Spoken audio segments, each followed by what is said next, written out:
열왕기상 17장 2절로 7절을 읽겠습니다. 주의 말씀이 그에게 임하니라. 이르시되 너는 여기를 떠나 동쪽으로 가서 요르단 앞 그리 시내가에 숨고 그 시내에서 물을 마시라. 내가 까마귀들에게 명령하여 거기서 너를 먹이게 하였느니라 하시니라. 이에 그가 가서 주의 말씀대로 행하였으니 곧 그가 가서 요르단 앞 그리 시내가에 거하였더라. 까마귀들이 아침에 빵과 고기를 그에게 가져오고 저녁에 빵과 고기를 가져왔으며 그가 그 시내에서 물을 마셨는데 땅에 비가 내리지 아니하므로 얼마 뒤에 그 시내가 마르니라. 그리 시내가에서 기도를 했습니다. 어떤 기도를 했습니까? 야고보서 5장 17절이라고 적어 놓으세요. 경제 공급의 역전, 열왕기상 17장 2절로 7절 밑에다가 야고보서 5장 17절이라고 적어 놓으시기 바랍니다. 야고보서 5장 17절은 그리 시내가에서 무슨 기도를 했다? 비 오지 않기를 간절히 기도했다 그랬습니다. 그렇죠? 야고보서 5장 17절 그가 17절 엘리야는 우리와 같이 동일한 성령의 지배를 받은 사람이로되 비가 오지 않기를 그가 간절히 기도하니 3년 6개월 동안이나 땅에 비가 오지 아니하였고 그리 시내가에서는 뭐했다? 비 오지 않기를 간절히 기도했고 갈멜산에서는 뭐했다? 비 오기를 간절히 기도하니 18절 그가 갈멜산에서 다시 기도하니 비 오기를 간절히 기도하니 하늘이 비를 주고 땅이 자기 열매를 내었느니라. 17절은 비 오지 않기를 간절히 기도했다. 엘리야의 기도의 특징은 첫 번째 무슨 기도? 간절히 기도한다. 두 번째 16절 효력 있고 뜨거운 기도. 효력 있고 뜨거운 기도. 그래서 뜨거운 기도를 해야 효과가 나타나요. 미지근하게 기도하는 건지 안 하는 건지 차갑든지 뜨겁든지 해야 돼. 미지근한 기도하면 안 돼. 뜨겁게 기도해. 뜨겁게. 그래야 효력 있는 기도가 되는 겁니다. 간절히 기도한다는 말은 다른 말로 뜨겁게 기도한다는 뜨겁게. 그 뜨겁게 기도해야 뭡니까? 효력 있는 기도가 된다. 효력 있는 기도. 응답받는 기도가 효력 있는 기도죠. 효력 있는 기도가 됩니다. 그죠? 그 다음에 또 15절 믿음의 기도. 15절 믿음의 기도. 자, 그래서 엘리야는 의인이다. 의인의 기도는 역사하는 힘이 많다. 16절 하반절 의인의 기도. 엘리야는 의인이다. 의인. 그래서 의인 엘리야 선지자의 기도의 특징은 첫 번째 17절 간절히 기도한다. 두 번째 뜨겁게 기도한다. 세 번째 믿음의 기도 15절 믿음으로 기도한다. 그렇게 하니까 이 기도는 효력 있는 기도. 효력 있는 기도한 뜻은 응답의 효력이 나타난다. 응답의 효력이 나타나. 엘리야의 기도의 특징 17절 간절히 비 오지 않기를 그리 시내가에서 비 오지 않기를 간절히 뭐한다? 기도한다. 갈멜산에서는 뭡니까? 비 오기를 뜨겁게 기도한다. 그죠? 그 다음에 이 기도, 간절한 기도는 어떤 기도입니까? 믿음의 기도요. 뜨거운 기도는 어떤 기도입니까? 믿음의 기도입니다. 믿음으로 기도한다. 세 번째 특징은 믿음으로 기도한다. 믿음의 기도는 어떤 기도가 된다? 간절한 기도가 될 수밖에 없어요. 믿음의 기도는 뜨거운 기도가 될 수밖에 없어요. 믿음의 기도는 효과 있는, 효력 있는 응답의 효력을 가져오는 기도가 무슨 기도다? 믿음의 기도다. 믿음으로 기도하면은 간절히 기도할 수밖에 없고, 믿음으로 기도하면은 뜨겁게 기도할 수밖에 없고, 믿음으로 기도하면은 반드시 뭡니까? 효력 있는 응답의 효력을 가져오는 그와 같은 역사를 나타내는 겁니다. 그래서 야고보서 5장 17절에서 바로 그리 시냇가에서 뭐한다? 간절히 기도한다. 자, 간절히 기도하니까 주님께서는 바로 뭘 주시느냐 하면은 바로 초자연적인 경제를 공급해 주신다. 그리 시냇가는 빈곤의 장소예요. 빈곤의 장소, 가난한 장소, 먹을 것이 없는 장소, 굶어 죽는 장소입니다. 그리 시냇가는 아무것도 없어. 맨바닥에 헤딩하는 장소가, 빈곤의 장소가 그리 시냇가다. 그리 시냇가면 볼 게 뭐 있습니까? 나무 몇 그루밖에 없어요. 시냇가니까 물이 조금 흐르는 정도밖에 없어요. 아무것도 없어. 그거 가서 뭐 굶어 죽으라 말인가? 배고파 죽으라 말인가? 그거 왜 가라 그래? 하나님이 가라 하니까 뭡니까? 바로 간다 이거죠. 3절 보세요. 너는 여기를 떠나라. 동쪽으로 가라. 동쪽에 있는 어디? 요르단 앞에 그리 시냇가에 가서 숨으라. 왜 숨으라? 지금 아합이 열받아서 칼 들고 쫓아온다. 그러니까 빨리 그리 시냇가에 숨으라. 은신처다. 은신처. 피난처다. 피난처로 가라. 근데 그 피난처는 텅 빈 장소야. 빈곤한 장소야. 가난한 장소야. 아무것도 없는 장소야. 그냥 나무 몇 그루, 풀 몇 폭이, 시냇물 조금 흐르는 그런 그냥 아주 초라한 장소고 아주 빈곤한 장소입니다. 거기가 숨어 있다가는 굶어 죽기 십상이야. 그런데 5절에 보니까 주의 말씀대로 행하였다 이 말은 떠나서 동쪽으로 가서 요단 앞 그리 시냇가에 숨었다는 이야기죠. 그대로 순종합니다. 그대로 순종. 그대로 순종해가지고 거기 숨어서 뭐 해야 됩니까? 숨어서 바로 기도를 하는 겁니다. 자, 그래 어떤 기도를 하느냐 하면은 첫 번째는 영적인 이스라엘 민족의 영적인 죄악을 7가지를 기도합니다. 이스라엘 민족의 언어의 죄악 7가지를 기도합니다. 이스라엘 민족의 경제적인 죄악 7가지를 기도합니다. 이거 뭡니까? 회개 중보 기도를 하는 겁니다. 이스라엘 민족이 이제 하늘 문이 닫혀가지고 이스라엘 민족이 하늘 문이 닫혀가지고 3년 6개월 동안 경제적인 기근이 오면은 그 경제적인 기근의 거울 앞에서 자신의 영적인 죄악을 발견하고 자신의 언어의 죄악을 발견하고 자신의 경제적인 죄악을 발견하여 회개하게 하옵소서라고 비 오지 않기를 간절히 기도하여 비가 안 와야 이스라엘 민족이 가난이 와야 가난의 거울 앞에서 자신의 영적인 죄악, 자신의 언어의 죄악, 자신의 경제적인 죄악 이것을 발견하고 이스라엘 민족이 주님께로 돌아올 수 있다. 회개할 수 있다. 그래서 엘리야 선지자가 그리 시냇가에서 바로 뭐 한다? 회개 중보 기도한다. 비 오지 않기를 기도한다.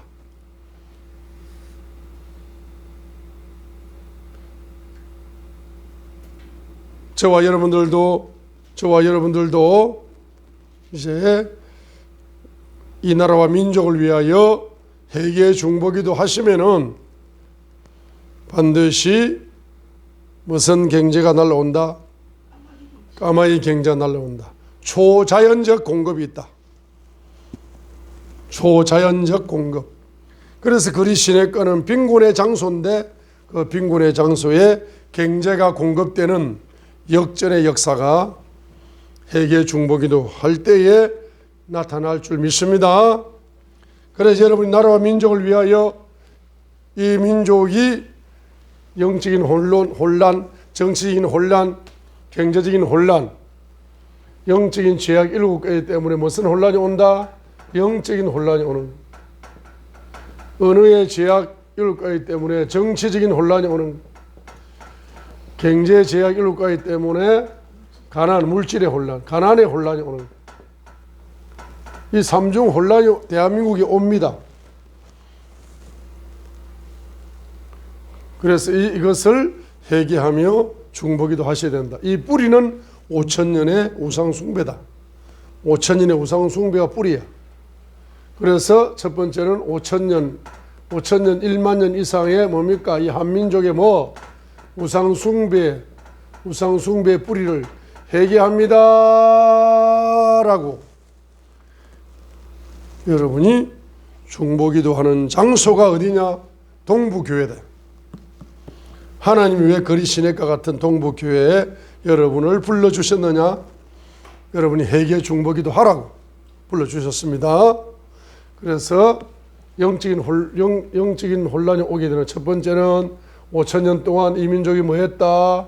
바로 이방 종교를 섬겼다. 두 번째는 혼합 종교를 섬겼다. 이 말이에요. 세 번째는 뭡니까? 바로 종교의 영에 사로잡혀서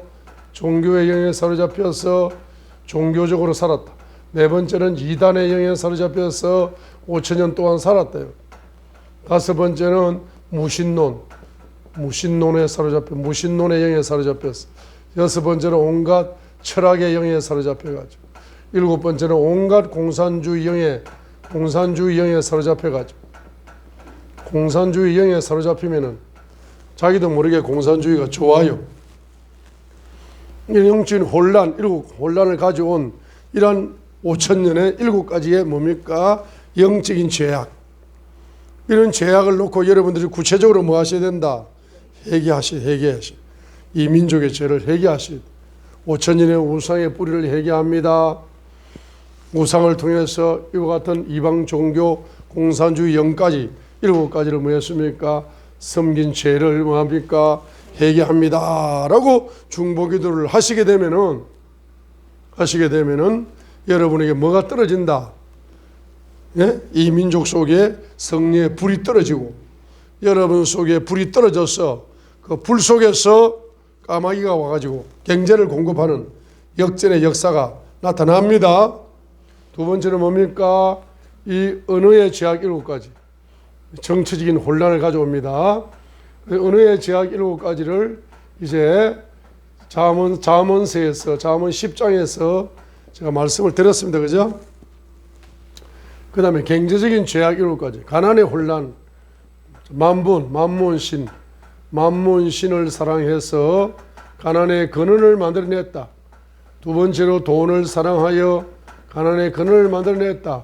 세 번째, 탐욕의 영을 사랑해서 가난의 근원을 만들어냈다. 이게 뭐냐면 가난의 뿌리야. 가난의 근원이야. 가난의 근원. 그래, 네 번째는 악인 경제활동을 했다. 거짓 경제활동을 했다.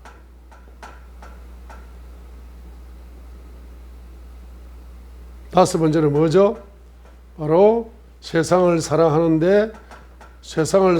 위하여 돈을 축적한다. 여섯 번째, 육신의 정욕, 안목의 정욕을 추구하기 위해서 돈을 모은다. 부자가 되려고 한다. 일곱 번째, 이생의 자랑, 돈 자랑한다. 그러니까 이러한 경제적인 죄악, 이런 죄악들, 이런 것들 여러분들이 회개하면서 중보기도를 하셔야 된다. 그죠? 그 다음에 또 정치적인 혼란이 오는 언어의 죄악 중에 제일 첫 번째가 무슨 언어겠습니까? 무슨 언어? 거짓의 언어다. 그래서 요한복음 8장 44절에 보면은 마귀의 자녀들은 뭘 한다? 거짓말을 잘한다. 마귀의 자녀들은 거짓말을 잘한다. 그래서 이 거짓말이 잠언 10장 18절 거짓말하는 입술로 잠언 10장 18절 나오잖아. 그죠?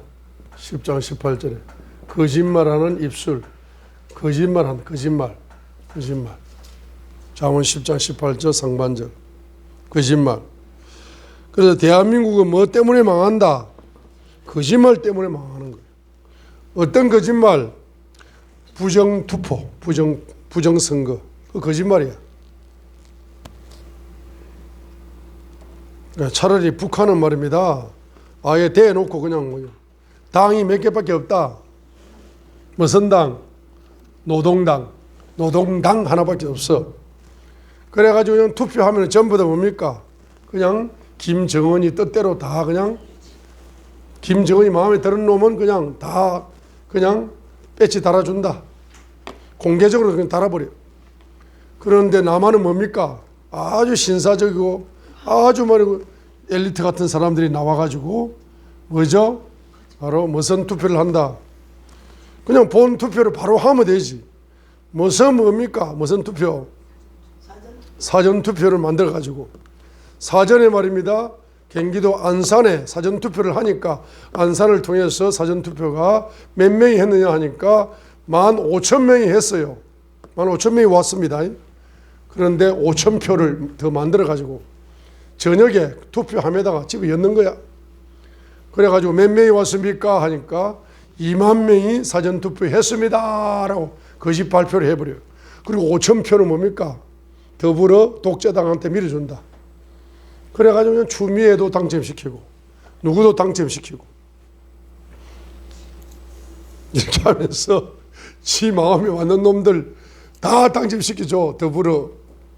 그래 더불어 독재당이라 그러잖아. 그래가지고 이렇게 나가다가는 이제 뭡니까? 이번에 뿌리 뽑지 못하면은 더불어 어떻게 됩니까? 북한은 3대째가 해먹고 있어요. 북한은 3대째가 70년 이상 해먹고 있어요. 한 가문이 70년 이상 독재로 해먹고 있어요. 부정투표로 컴퓨터 돌려가지고 사전투표하면서 이렇게 만들어버리면은 한 당이 뭡니까? 바로 더불어 공산당이 됩니다. 70년 이상 해먹을 수 있어. 100년도 해먹을 수 있어. 국가 완전히 거들나는 겁니다. 북한보다 더 가난해져 버릴 수 있어요. 자, 그렇기 때문에 이번에 부정선거 못 보면은 그래가 지금 뭐랍니다. 뭐 경찰, 검찰, 뭐 판사 뭐 할 것 없이 모든 뭡니까? 엘리트 집단들이 뭐 한다? 전부 다 쉬쉬쉬쉬 거짓말하고 있는 거예요. 거짓말로 망하는 나라가 대한민국이다. 그럼 우리 망하면 된다 안 된다? 우리 후손들을 위해서 이 민족이 망하면 안 됩니다. 그리고 하나님 나라에 성교의 왕관을 써야 되기 때문에 지환 국가가 뭡니까? 미국이잖아. 미국을 당할 나라 있어 없어요? 없어. 근데 성교 지환 국가가 될 수 있어 없어? 성교 지환 국가. 대한민국이 경제적으로 대한민국이 전 세계에서 지환 국가가 될 수 있다 없다? 될 수가 없어요. 미국이 있기 때문에. 그런데 성교 지환 국가는 될 수 있다 없다? 될 수 있습니다. 여러분 성교 지환 국가, 성교의 왕관을 쓴 이러한 대한민국이 되어야 되기 때문에 이 부정선거로 망하면 된다 안 된다? 안 되는 거야. 성교의 왕관을 다른 민족에게 빼앗기면 안 됩니다. 성교의 왕관을 씌워주기로 하나님이 작정하신 민족이 바로 한민족이에요. 한민족. 자, 그렇기 때문에 성교의 왕관을 저 아프리카 사람이 가져가면 돼 안 돼? 안 됩니다. 그렇기 때문에 우리는 반드시 부정선거를 뭐 해야 된다? 뿌리 뽑아야 됩니다. 그래 이번에 이제 계엄령을 선포해가지고 부정선거와의 전쟁을 벌였는데 요 나쁜 놈들이 경찰부터 해가지고 모든 놈들이 어제 또 이제 청와대 대통령실을 압수수색하겠다라고 경찰들이 총출동했죠. 그러니까 경호원들이 뭡니까? 박근혜 때도 박근혜 대통령이 쓰던 볼펜이라든지 이런 거 가져가는 거 품목을 딱 거기서 정해가 와가지고 볼펜 가져가겠다, 통장 가져가겠다, 품목을 10개만 딱 내주면 되는데 품목도 안 정하고 무조건 와? 우리는 대통령실을 압수수색을 문을 못 열어주겠다 하고 말입니다. 어제 하루 종일 대치하다가 경찰들이 다 물러갔습니다. 자, 그러니까 경찰도 꼭대기나 놈들, 검찰 꼭대기 뭐 전부 다 뭡니까? 다 그냥 부정투표 쉬쉬쉬쉬 하면서 이 거짓말 민족이야. 요거 해결해야 됩니다. 해결 중보기도 하셔야 됩니다. 아무튼 잠언 10장에 보면은 7가지 정도의 이러한 언어적인 제약, 악인들의 언어적인 제약이 나오고 있습니다. 그래서 여러분들이 첫 번째로 뭐? 바로 영적인 제약 7가지, 언어의 제약 7가지, 경제적인 제약 7가지, 이런 것을 여러분들이 이 민족, 이 한민족이 이러한 제약을 5,000일의 우상 숭배를 회개하면서 이러한 영적인 제약으로 영적인 혼란이 오고, 언어의 제약으로 정치적인 혼란이 오고, 경제적인 제약으로 가난의 혼란이 오고, 이런 것들을 뭐 하신다? 여러분들이 회개하면서 뭐예요? 중보기도를 쭉 하시게 되면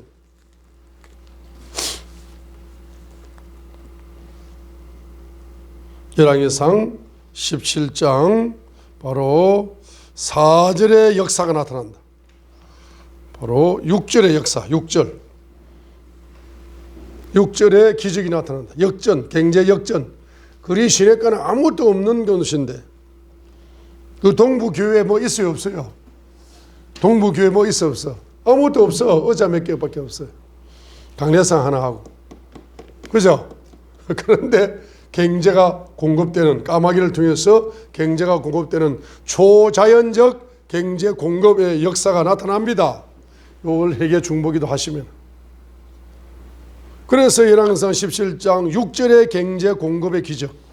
까마귀들이 아침에도 빵, 고기 경제를 그에게 가져오고 저녁에도 빵, 고기 경제를 가져왔으며 하니까 6절에 까마귀가 경제를 공급한다는 것은 까마귀가 부정한 동물이에요. 깨끗한 동물이에요. 까마귀가 부정한 동물이에요. 부정한 동물이 말입니다. 자기가 아침에 빵과 고기 가져오다가 부정하니까, 마음이 부정하니까 까마귀 지가 심일 질질 흘러가지고 지가 먹어야 안 먹어. 지가 먹을 수도 있죠. 그런데 뭡니까? 예? 까마귀가 자기가 먹지 않고 누굴 먹인다? 바로 기도하는 여러분을 먹이기 위해 가지고. 거기에 까마귀 침이 묻어있다 없다? 까마귀 침이 묻어있지 않다. 그죠? 까마귀 침이 묻어있지 않는 그 빵과 고기 경제가 여러분의 뭡니까? 공급이 되는 역사가 일어납니다. 그래서 선지자는 바로 하나님이 먹이신다.